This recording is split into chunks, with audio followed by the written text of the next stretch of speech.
আলোচনা রাখবো। আলহামদুলিল্লাহ আলহামদুলিল্লাহি রাব্বিল আলামিন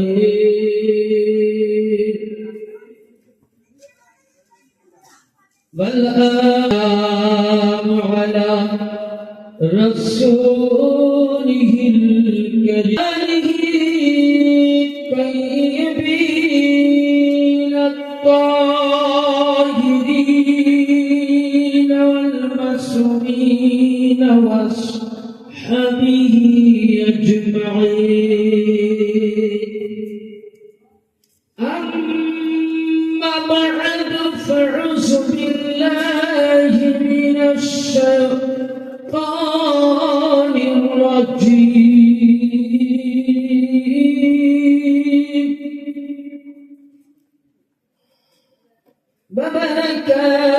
بسم الله الرحمن الرحيم.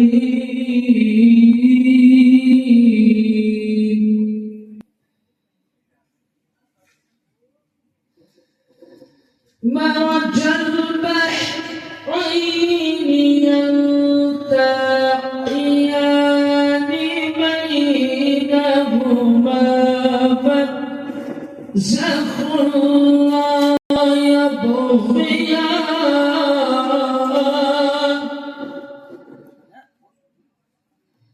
فبأي آلاء ربكما تكذبان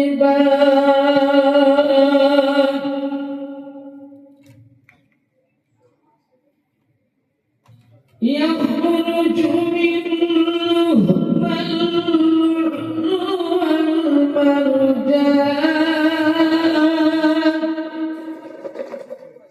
فبأي آلاء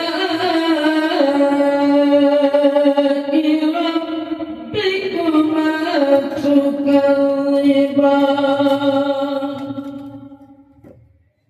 صدق الله العظيم وبلغنا رسوله النبي الأمين الحكيم الكريم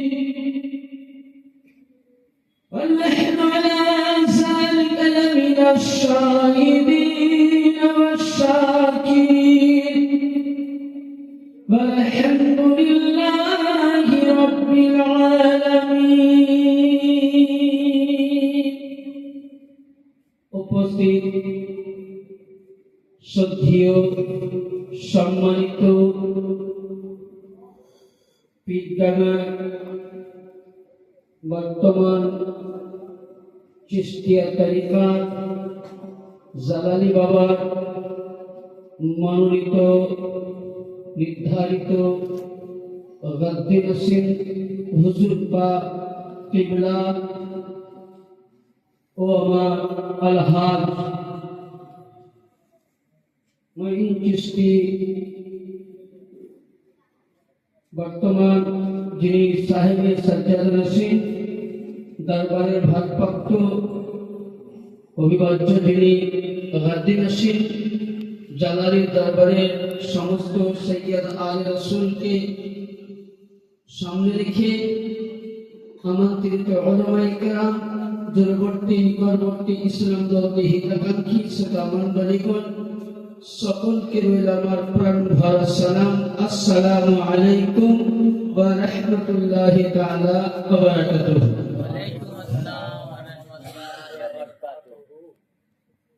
সমস্ত প্রশংসা সেই প্রশংসিত করুণাময় আল্লাহ পাকের জন্য যে আল্লাহ রাব্বুল ইজ্জত আমাদের সকলকে পবিত্র মাজলিসের মধ্যে এতক্ষণ ধরে আমরা নিঝুম চাতক পাখির মতন আমরা বসে ছিলাম কিছু জিনিসের আশায়। এই আশাকে আল্লাহ যেন কবুল করেন, তাই সকলে আল্লাহ দরবারে শুকরিয়া আদায় করুন আর বলুন আলহামদুলিল্লাহ। তারপরে আপনার আমার আকায়ে নামদার মাদানী তাজদার নূরের রবি প্রেমের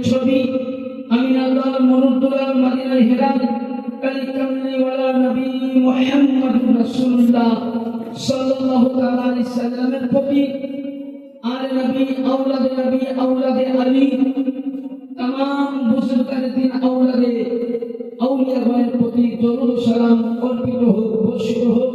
সকলে পড়েন আল্লাহুম্মা সাল্লি আলা সাইয়্যিদিনা ওয়া শাফিঈনা মুহাম্মদ ওয়া আলা আলি সাইয়্যিদিনা মাওলানা মুহাম্মদ বারিক ওয়া সাল্লিম সালাতান ওয়া সালামু আলাইকা ইয়া রাসূলুল্লাহ সাল্লাল্লাহু তাআলা আলাইহি ওয়াসাল্লাম।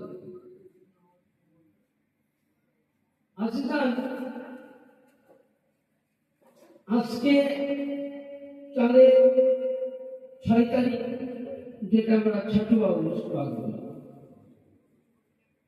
আর আজকে আমরা কোথায় ছিলাম, কোন জায়গায় ছিলাম, আমরা এতক্ষণ ধরে বিভিন্ন বক্তার বক্তব্য আমরা শুনলাম। যেহেতু এখানে আমার এবার নিয়ে কয়েকবার আসা, যিনি বর্তমান এখন নানা হুজুর আছেন, তিনার সাহেবের সাজ্জাদা রশিদ, যিনি ভারতভক্ত বলিয়ে সাজ্জাদা, এই হাজি সাহেবের সঙ্গে আমি বহু জায়গায় ওনার খানকাতে আমাকে নিয়ে গেছি। ইনি এর আগে দুবার আমাকে এখানকার জন্য দাওয়াত দিয়েছিলেন, হয়তো আমি কোনো কারণবশত বাইরে প্রোগ্রামে চলে গেছি। দাওয়াত করলেন খুব কষ্ট করে, ট্রেনের সব এখন গন্ডগোল চলছে, সেই 11:30টায় ট্রেন, 11টায় ট্রেন ধরে নামছি হাওড়াতে 7টায়। কত চলে গেছে বুঝতেছি। তো যাই হোক, এখানে আমার কাছে ভালো লাগে, কারণ আমি হচ্ছে একজন সেক্ষেত্রে আলী রসুল খানদানে বয়সে আজমের আওলাদের হাতে আমি গোলাম। আমি একজন সৈয়দ দাদা মানে খোদ বংশ পাকে পোতা ছেলের হাতের বংশে আমি গোলাম। আর এই দরবারে আমাকে আনার জন্য মানে প্রথম আমাকে এনেছিলেন আমার ভাই, আমি এখানে চিনতাম না। তিনি প্রথম আমাকে 9 মুহররম শরীফে ওয়াজ করতে নিয়েছিলেন, তখন থেকে এখানে একটা সম্পর্ক হয়ে গেছে। যাই হোক, এতক্ষণ ধরে আমরা চাতক পাখির মতন শুনছিলাম। আমরা এতক্ষণ কোথায় বসেছিলাম জানেন? আমি কয়েকটা কথা বলবো, তো পেছনে না থেকে আপনারা সামনে আসেন।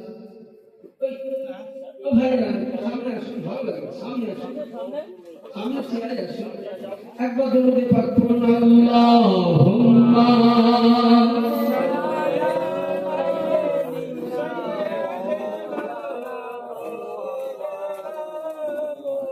ওয়ালা আলি সাইয়্যিদিনা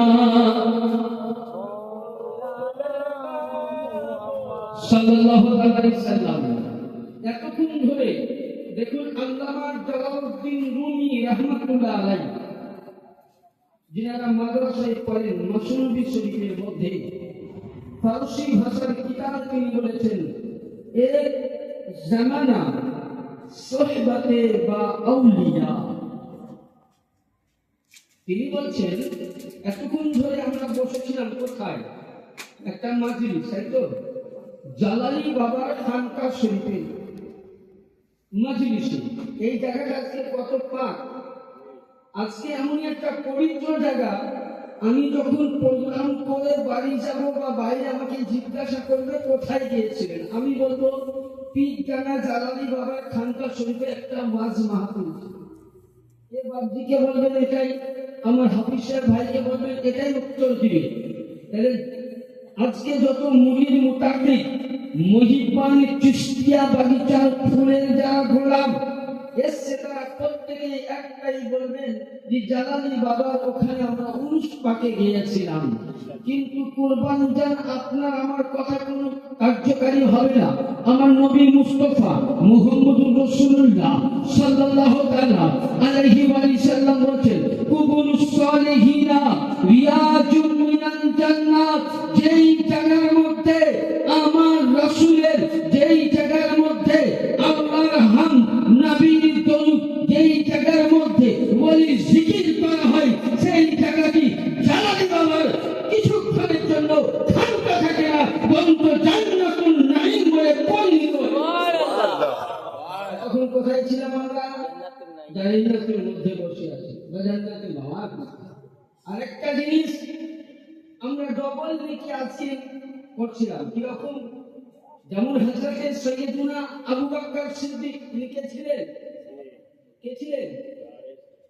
নবী কি কথা বলুন, নবী সাহাবা এবং নবীর শ্বশুর মশাই কি ছিলেন? আমার নবীর শ্বশুর মশাই হযরতে সৈয়দা আম্মা জান আয়েশা সিদ্দিকা রাদিয়াল্লাহু তাআলা আনহা ওয়ালিদ ছিলেন।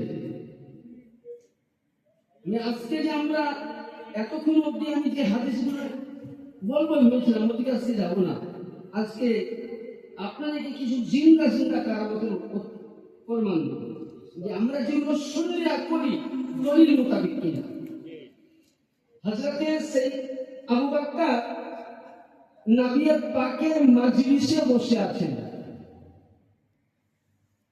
এখন ধরে বিভিন্ন মাওলানা দরবারের সাহেবের সাজ্জাদানা সিনমান তাকরীর করছিলেন, আমরা হুজুরের দিকে দেখছিলাম, তাই তো? আমরা কি বক্তার বক্তব্য শুনছিলাম? চেহারা আমার দিকে ছিল? বলেন তো, ছোট করে বলেন, ছিল কি? হয়তো কানটা ছিল, কিন্তু আমাদের নজর কোথায় ছিল? হুজুরের দিকে। তো হযরতে আবু বকর নবীর মজলিসে বসে আছেন, তো ওই সময় আম্মা জান আয়েশা সিদ্দিকা লক্ষ্য করছেন যে আমার আব্বাজান আবু বকর সিদ্দিক উনি কি করলেন যে নবী মুস্তাফার দিকে দেখেন নাই, নবীর চেহারাও দেখেন না। तमाम সাহাবায়ে কেরাম সমস্ত মাজমুআর সাহাবাগণ নবীর দিকে তাকিয়ে আছেন, নবীর নূরানি চেহারা দেখছেন, নবীর দিকে দেখছেন, নবীর নয়নে নয়ন মিলাচ্ছেন, নবীর কথা মুবারক শুনছেন, নবীর জবান থেকে হাদিস শুনছেন। ইহা সবাই হযরত আম্মা জান আয়েশা সিদ্দিকা বলছেন, আব্বাজান আমি প্রত্যেক সাহাবীকে দেখলাম আমার নবীর দিকে দেখছে, মদিনাবাসীকে দেখলাম আমার নবীর দিকে দেখছে, হেজাজিকে দেখলাম নবীর দিকে দেখছে, ইয়ামিকে দেখলাম নবীর দিকে দেখছে, কিন্তু আমি আপনাকে দেখলাম আপনি কানটা আমার রাসূলের দিকে রেখেছেন, চেহারাটা আলীর দিকে কেন? নবী মুহাম্মদ রাসূলুল্লাহ সাল্লাল্লাহু আলাইহি সাল্লামের সাহাবা আবু বকর বলতেছেন, এ বেটি আয়েশা সিদ্দিকা, এটা আমি বলি না, নবী পাক বলেছেন, আমার রাসূল বলেছেন, ওয়াজহু মিন ইবাদি আলিয়ুন, ইয়ানি আলিয়ের মুক্তদার চেহারা দেখাই ইবাদত। আজকে আমি কান দিয়ে হাদিস শুনছিলাম, এটাও ইবাদত। নবীর কথা মোতাবেক আলিয়ের মুক্তদার চেহারা দেখছিলাম, এটাও ইবাদত। আজকে আমরা সুন্নি মাহফিলের মানুষ, আজকে আমরা আহলে সুন্নাত মাননে वाला, আজকে আবু হানিফা মাননে वाला, আজকে গৌস মাননে वाला, আজকে খাজা মাননে वाला, আজকে চিশতিয়া মাননে वाला, तमाम আউলিয়া দরবার আমরা সম্মান করনে वाला হযরতে আবু বকর মাওলা আলীকে দেখেছেন, কিন্তু আমরা মাওলা আলীকে দেখতে পাইনি।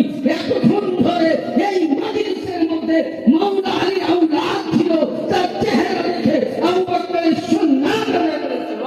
नारे तकबीर, नारे रिसालत, नारे हैदरी, गौस पाक की दामन, ख्वाजा गरीब नवाज की दामन, जलाली बाबा की दामन, नारे तकबीर।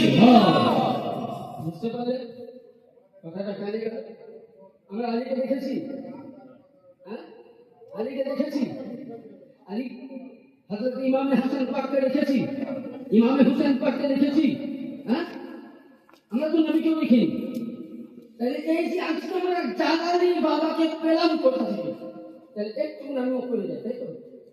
হ্যাঁ একটু সামান্য নাম নিলে বুঝতে পারবেন না। কোরআন পাকের মধ্যে দেখবেন একটা সূরা আছে, কি সূরা আল কাউসার, ইন্না আ'তাইনা কাল কাউসার। হে নবী আপনাকে আমি কাউসার আতা করেছি। কিসের কাউসার? ইন্না আ'তাইনা কাল কাউসার ফাসাল্লি লিরাব্বিকা ওয়ানহার ইন্না শানিয়াকা হুয়াল আবতার। এই আয়াতটা নাযিল কখন হয়েছিল এটা বুঝতে হবে, তাহলে এখান থেকে আপনি সিলসিলা পাবেন, বুঝতে পারবেন। অনেকেই বলে না যে নবী ছাড়া আমরা কিছু দেখবো না, আবার নবীকেও এখন কিছু দল আছে নবীকেও মানে না, মানে খালি মুখে নবী নবী করে কিন্তু নবীর মোহাব্বত নাই। কিন্তু মৌলা আলী আর নবীকে কাবিরা রজব চাঁদ এই চাঁদে 13 তারিখ মৌলুদে কি কাবা, যারা বলেন মৌলুদে কাবা। সংক্ষিপ্ত আলোচনা করব। এবার আসুন, যখন আল্লাহ নবী সরকারের মদিনা সাল্লাল্লাহু আলাইহি সাল্লামের 3 সন্তান দুনিয়া ছেড়ে পর্দায় নিলেন, ইন্তেকাল হয়ে গেলেন, ওই সময় আবু জেহেল আমার নবীকে বলছে, হে মোহাম্মদ, তুমি যতদিন আছো ইসলামের ডাঙ্কা বাজবে, তুমি চলে যাও, পরে ইসলামের ডাঙ্কা বাজবে না। কারণ বলি যে আপনি আমি আপনার বংশ পরিচয় কোথা থেকে হবে? সন্তানের কাছ থেকে তো। হ্যাঁ, আমি আমার বাপের নাম রোশন করবো, আমার রোশন কে করবে? আমার বেটা, তার বেটা। দেখবেন কোন বাড়িতে যদি সন্তান না থাকে, বিটি যদি থাকে, মেয়ে থাকে, বিয়ে হয়ে গেলে তো পাড়ার লোকে আনাগোনা দেয় আর বলে যে লোকটা বংশকে প্রদীপ জ্বালানোর মতো না, কেউ বলে না। হ্যাঁ, তো ওই লোক আমার রাসূলুল্লাহকে আবু জেহেল টান দিতে লাগলো, মানে যাকে বলে খোঁটা দিতে লাগলো, ঠাট্টা বিদ্রুপ করতে লাগলো। এমন সময় আমার আকা নবী মুস্তাফা কি করলেন? অপর দিকে মাথা উঠালেন। আমার নবী মুস্তাফা যেমন ইসলাম মুবারক উঠালেন, ওই সময় আল্লাহ পাক বলছেন, ইন্না শানিয়াকা হুয়াল আবতার। তাই বলেন, ইন্না আতাইনাকাল কাউসার, হে নবী আপনাকে আমি কাউসার দান করব। এটা তর্জমা, তাফসীর বলতেছে কাউসারের মানে যে হে নবী আপনার নূরে নজর রক্ত জিগর হযরতে জাহিরা তৈয়বা সৈয়দা আবেদা ফাতেমা জাহরা সাল্লাল্লাহু আলাইহার সঙ্গে আপনার চাচাতো ভাই মাওলা আলীর শাদী মুবারক হবে। ওখান থেকে ইন্না শানিয়াকা হুয়াল আবতার, yani হে রাসূল আপনার সন্তান না আছে তো কি হলো? আপনার কিয়ামত অবধি ইসলামের মুনকাতা হবে না, কিয়ামতের ঝান্ডা বন্ধ থাকবে না, নামাজের দাওয়াত বন্ধ থাকবে না, ইসলামের তাবলীগি বন্ধ থাকবে না, কিয়ামত অবধি আপনার ইসলাম চলবে। yani আলী ও ফাতেমা মারাজাল বাহরাইন ইয়ালতাকিয়ান বাইনাহুমা বারযাখুল লা ইয়াবগিয়ান, yani মারাজাল বাহরাইন ইয়ালতাকিয়ান, দুই সমুদ্র এক হবে, আলী ও ফাতেমার নূর এক হবে। ইয়াখরুজু মিনহুমাল লুলু ওয়াল মারজান, ওখান থেকে দুইটি মতি হবে। লুলু বলতে ইমামে হাসান, মারজান বলতে ইমামে হুসেন। দুইখান থেকে, দুই সমুদ্র থেকে, দুই সমুদ্র এক হয়ে লুলু ইমামে হাসান, মারজান ইমামে হুসেন। ওখান থেকে 12 ইমামের সিলসিলা। হে নবী মুহাম্মদ রাসূলুল্লাহ, ইন্না শানিয়াকা হুয়াল আবতার, কিয়ামত অবধি আপনার ইসলাম জিন্দা থাকবে। আপনার পরে নবীর নবুয়তের দরওয়াজা বন্ধ হয়ে যাবে, আপনার পরে আলীর বেলায়েত চালু হয়ে যাবে। yani নবীর নবুয়তের অসম্পূর্ণ কাজ আলীর বেলায়েত দিয়ে চালু হবে, আর আলীর বেলায়েতের সিলসিলা ইন্না শানিয়াকা হুয়াল আবতার। হযরতে ইমামে আলী মুর্তজা, ইমামে ফাতেমা, ইমামে হযরতে ইমামে হাসান, ইমামে হুসাইন, জাইনুল আবেদিন, ইমাম বাকি, ইমাম জাফর, ইমাম সাদিক, ইমাম নকি, ইমাম তাকি, ইমামে হাসান আসকারি, 12 ইমাম থেকে পৃথিবীতে যত আল্লাহর ওলি আসবে, নবী এরাই আপনার সন্তান। এদের দ্বারা থেকে ইসলাম জিন্দা থাকবে। সুবহানাল্লাহ, সুবহানাল্লাহ। নারে হায়দারি, লব্বাইক ইয়া হুসেন, লব্বাইক ইয়া হুসেন, লব্বাইক ইয়া হাসান। নারে তাকবীর। তাহলে কি বোঝা গেল? তাহলে বলিরা, আচ্ছা বলেন তো আপনারা বুদ্ধিজীবী, খানকা আগে না মসজিদ আগে?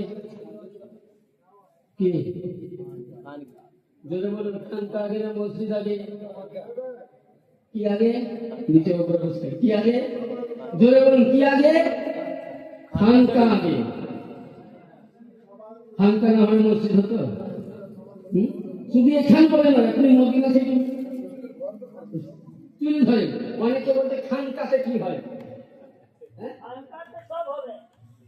খানকাতে কি হয়?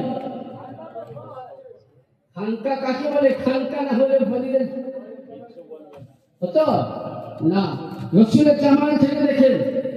তাহলে আল্লাহর বলি প্রথমে জালালি বাবা রহমতুল্লাহ আলাইহি যখন উনি ব্রিটিশ জামানায় এসছেন, তখন আপনি এখানকার ইতিহাস উঠান যে হয়তো সকলেই বেদিন ছিল।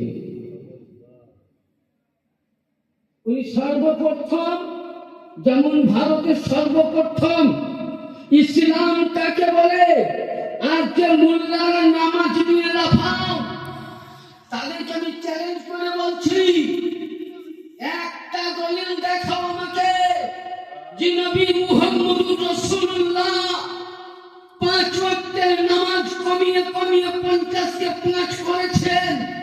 মেরাজ থেকে নিয়ে নবী আমার ভারতের শেষ জমিনে নামাজ এনেছেন, নবী আমার রোজা এনেছেন, নবী আমার হজ এনেছেন, নবী আমার যাকাত এনেছেন। কোন মোল্লার বাবার ক্ষমতা নাই দলিল দেখাতে পারে, কারণ নবী মুস্তাফা মদিনায় নামাজ দিয়েছেন। তাহলে যে মোল্লারা বলো যে নামাজ ছাড়া গতি নাই, আমি বলবো ভারতে তোমার থাকা দরকার নাই, কারণ এ ভারত তোমার বাপের নয়, এ ভারত কার? এ है রাজা কা। কোন কবি বলেছেন ये है राजा का हिंदुस्तान, ये है मेरे खाजा का हिंदुस्तान, अपने वतन के खातिर मोमिन दे दो अपनी जान। তাহলে কি বোঝা যাচ্ছে যে ভারতের মধ্যে ইসলাম রসুল এনেছিল। আরে রসুল তো চলে গেছিলেন, হ্যাঁ 63 বছর বয়স পাল্টাই নিয়েছেন। তাহলে রসুল্লাহর নামাজকে কে প্রচার করেছে? তার হাত দিয়ে? মৌলা আলীর হাত দ্বারাই। আর যত পৃথিবীতে কাদেরিয়া, চিশতিয়া, নকশবন্দিয়া, সোহরাওয়ার্দিয়া, নাইমিয়া সমস্ত সিলসিলা মৌলা আলী থেকে, yani এখানে বোঝা গেল ইসলামের জান, ইসলামের প্রাণ। ইসলামকে যদি কেউ আটকা দিয়েছেন তো মৌলা আলীর ঘরানা থেকে। আজকে যে পৃথিবীর জমিনে ইসলামের জন্য লড়াই করে আপনার আমার সামনে যিনি জালালি বাবা শুয়ে আছেন, ইনি আগে নিজেকে কুরবান করেছেন আল্লাহর রাহে, আর আপনার আমার হাতে ইসলামকে ফি সাবিলিল্লাহ। बेशक बेशक सुभान अल्लाह। এরা হলেন কে? এরা হলেন মৌলা আলী ঘরানা। তাহলে ইসলামের জান আল্লাহর ওলিগণ, ইসলামের প্রাণ আল্লাহর ওলিগণ। যারা বলে ওলির মাজার যায় না, আমি বলি তোমার নামাজ হবে না। বলে কেন? নামাজটা কেন হবে না? আমি দেখি আর বলছি, আচ্ছা বলুন, নামাজের মধ্যে আল্লাহু আকবার শুরু করলাম, এক রাকাতে এক খতম কালামুল্লাহ পড়লাম, এক রাকাত ফজর নামাজ পড়তে হলো, দ্বিতীয় রাকাতে 2 রাকাত, দ্বিতীয় রাকাতে আবার একবার কোরআন পড়লাম,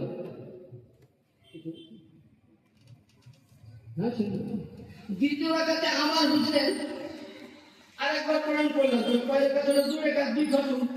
আচ্ছা, কোরআনের চাইতে পৃথিবীর মধ্যে বড় কিতাব আছে?